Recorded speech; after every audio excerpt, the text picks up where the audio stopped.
So I have this methodology that I call BCMP. I think I told you about it. Business certifications, marketing proposals. So if you can take the whole confused world of government contracts and basically sum it all up in 4 steps or 4 pillars, it's those 4 pillars. How I designed my program was included within those steps of the 4 pillars. So there's some things that goes into the business foundation. So step by step, it's all in the portal.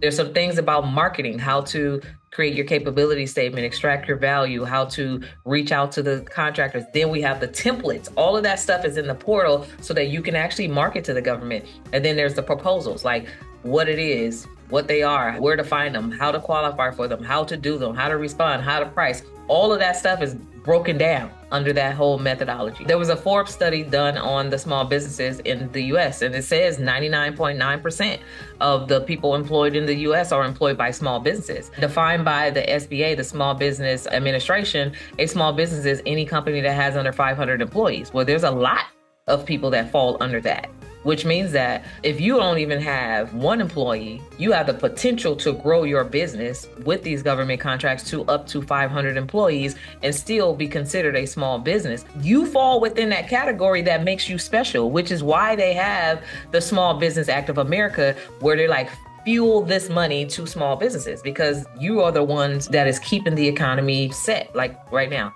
The reason why I say you got to think differently when you're doing business with a high level player like the government is because most people will see the fires and they're like, oh my God, they burned down, or they're hiding those underground houses is connected to Diddy, what's going on, right?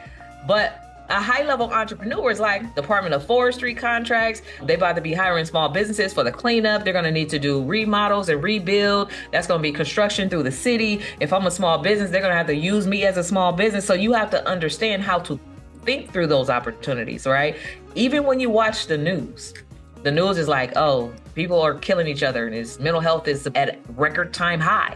Well, guess what that governor of that city is going to get ready to do? They're going to put money behind mental health services because it's at a record time high. And it's going to be hundreds of billions of dollars for mental health services to curb people who are committing suicide post-COVID, right? Of course, everything has to go through the Small Business Act of America. 23% of that multi-billion-dollar spend has to be spent with small businesses. So this is where you come in.